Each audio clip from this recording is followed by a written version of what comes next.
10 लाख नौकरी का जो रेवड़ी बांटा था उन्होंने, आज बिहार की जनता और बिहार का युवा उनसे इस पर हिसाब चाहता है। मुख्यमंत्री जी, ये स्पष्ट रूप से भाजपा की आपको चुनौती है कि 13 तारीख के पहले आप रोड मैप बताइए, नहीं तो भाजपा के कार्यकर्ता और बिहार की जनता आपको घेरने का काम करेगी। हम बिहार के युवाओं को रोजगार देना चाहते हैं। तेजस्वी यादव अपना रोजगार लेकर विदेश प्रवास पर है। नमस्कार, मेरा नाम प्रेम है और आप लाइव स्ट्रीट देख रहे हैं। देखिए, तेजस्वी यादव और बिहार के मुख्यमंत्री नीतीश कुमार से बीजेपी के लोग साफ शब्दों में सवाल कर रहे हैं, कितने नौकरी और रोजगार दिए। देखिए, तेजस्वी यादव ने पहले ही वादा किया था कि जैसे ही हमारी सरकार आएगी पहले कैबिनेट में 10 लाख नौकरी देंगे। अब देखिए, बीजेपी के लोग सवाल खड़े कर रहे हैं। उतना ही नहीं, बिहार के उप मुख्यमंत्री हैं तेजस्वी यादव और इन दिनों विदेश में हैं। इसको लेकर भी बीजेपी के लोग साफ शब्दों में सवाल पूछ रहे हैं। क्या कुछ कह रहे हैं, ठीक देखिए आप इस वीडियो में। मुख्यमंत्री नीतीश कुमार जो लगातार बिहार के युवाओं को ठगने का काम कर रहे थे और आज सरकार के बनने के पूरे 10 महीने होने जा रहे हैं और इस 10 महीने की अवधि में तेजस्वी यादव ने जो अपने घोषणा पत्र में, आरजेडी के घोषणा पत्र में था कि 10 लाख नौकरी का जो रेवड़ी बांटा था उन्होंने, आज बिहार की जनता और बिहार का युवा उनसे इस पर हिसाब चाहता है कि पिछले 10 महीने में 10 लाख में आपने कितनी नौकरियां दी।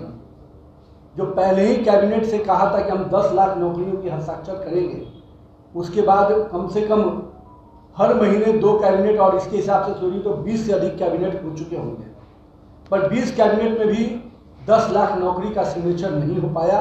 ये तेजस्वी यादव की नाकामी दिखती है और बहुत स्पष्ट है, उन्होंने अपने लिए तो रोजगार उत्पन्न कर लिया, पर बिहार के युवाओं को रोजगार देने का जो वादा किया था वो पूरी तरह से वादा खिलाफी दिख रहा है।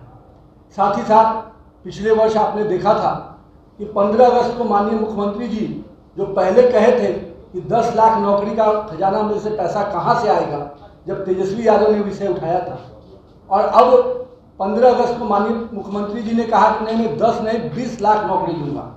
तो माननीय मुख्यमंत्री जी, आपको बिहार के युवाओं को बताना चाहिए कि 10 महीने में आपने कितनी नौकरियां दी 20 लाख में, और आने वाले कुछ और महीने जो आपके सरकार के बचे हैं उसमें आपके नौकरी देने का क्या रोड मैप है।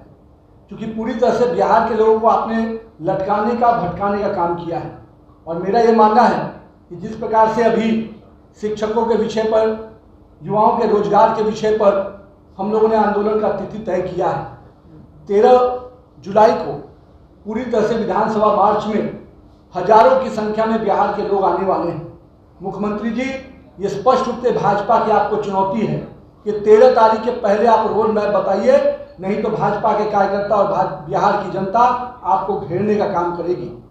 क्योंकि जिस प्रकार से आप लगातार एक गैंग बनाकर इस देश में, इस राज्य की जनता की चिंता को छोड़कर, इस राज्य की जो स्थिति है, चाहे वो अराजकता की सरकार चल रही हो, चाहे लॉ एंड ऑर्डर का विषय हो, चाहे डेवलपमेंट का विषय हो, किसी पर उनका ध्यान नहीं है। और ध्यान केवल एक ही विषय पर है, कैसे हम देश के प्रधानमंत्री बन जाए, और दूसरे व्यक्ति का ध्यान में है कैसे हम राज्य के मुख्यमंत्री बन जाए।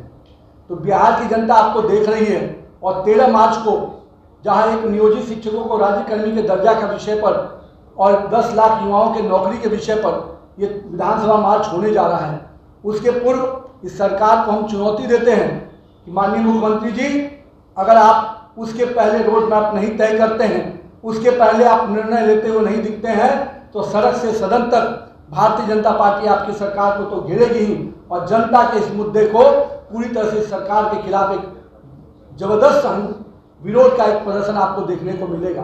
साथ ही साथ जिस बीपीएससी के माध्यम से एग्जाम की चर्चा माननीय मुख्यमंत्री जी और उनके शिक्षा मंत्री ने की है, वो स्पष्ट रूप से दिख रहा है कि शिक्षा मंत्री और उनका विभाग तो किस स्वरूप में काम कर रहा है वो आप देख ही रहे हैं कि एक मंत्री को उसके आप सचिव को हटाया जाता है, आप सचिव, प्रधान सचिव उसके आप सचिव को हटाते हैं। तो इतना दुर्भाग्यपूर्ण क्षण जिस शिक्षा विभाग में मंत्री और प्रधान सचिव में ही नहीं पटे, वो विभाग का क्या स्थिति हो आप समझ सकते हैं। और उस विभाग के दृष्टि से जो इस परिस्थितियां बनी है कि आज बिहार में शिक्षा व्यवस्था पूरी तरह चौपट है।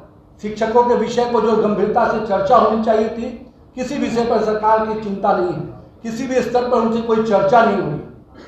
कई समस्याएं रही हैं शिक्षकों की। उन विषयों पर माननीय मुख्यमंत्री जी तो सुनना तो दूर, वर्तमान के जो शिक्षा मंत्री हैं वो भी दूसरे काम में लगे हुए हैं।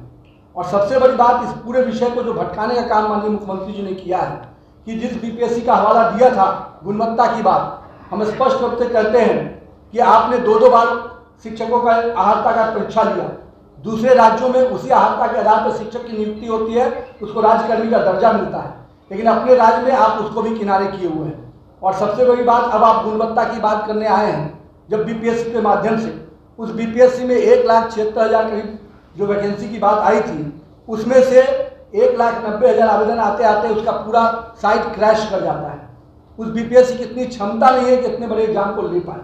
केवल मुख्यमंत्री जी ने दबाव देकर उस बीपीएससी को राजी कराया है, जिसका स्पष्ट रूप से है कि बीपीएससी को 1 साल में जो उसकी अपनी क्षमता का सिस्टम है वो 20,000 से लिए कम लोगों को नौकरी लेने का है। अब उसे आप उम्मीद करिए कि 2 लाख लोगों को नौकरी देने का, तो कहीं ना कहीं उनका सिस्टम तो क्रश करेगा ही। और माननीय मुख्यमंत्री जी जानते थे इस सारी बात पर, फिर भी उन्होंने इसको भटकाने का काम किया, लटकाने का काम किया, क्योंकि उनको मालूम है कि 2024 तक और 2025 तक इस मामले को हम लटका के रखेंगे तो इसके आधार पर राजनीति रोटी सेक पाएंगे।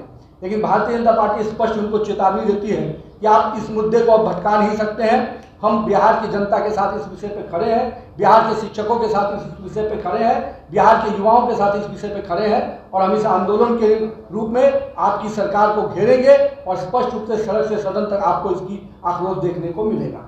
सरकार से हमेशा लगातार उनके एग्जाम लेने की दोबारा जो बीपीएससी की बात आ रही है, मेरा मानना है कि अभी तक जितने बड़े पैमाने पर शिक्षक अभ्यर्थियों को एग्जाम देने का आवेदन देना चाहिए था, उन लोगों ने नहीं देकर स्पष्ट रूप से अपना विरोध दर्ज किया है। और 11 तारीख को उनका भी प्रदर्शन होने जा रहा है। तो कहीं ना कहीं इस सरकार को अब सड़क पर घेरने की तैयारी शुरू हो गई है। आप सब साथ में आएंगे? निश्चित रूप से हम सब साथ में आएंगे। हम बिहार के युवाओं को रोजगार देना चाहते हैं। तेजस्वी यादव अपना रोजगार लेकर विदेश प्रवास पर हैं। तो भैया बिहार सरकार के पूर्व मंत्री नितिन नवीन को सुन रहे थे, तेजस्वी यादव से सवाल कर रहे हैं, मुख्यमंत्री नीतीश कुमार से सवाल कर रहे हैं। उतना ही नहीं, शिक्षक अभ्यर्थियों के साथ बीजेपी के लोग हैं वो खड़े दिख रहे हैं और बोल रहे हैं कि जिस तरीके से बीपीएससी के द्वारा परीक्षा लेने की बात की है, कितना क्षमता है, कितना परीक्षा लेते हैं ये लोग हैं, वो कहीं ना कहीं 2024-25 तक खींचना चाहते हैं और इस पर सियासत करने की राजनीति है। बाकी की तमाम खबरों के लिए बने रहे लाइव के साथ। धन्यवाद।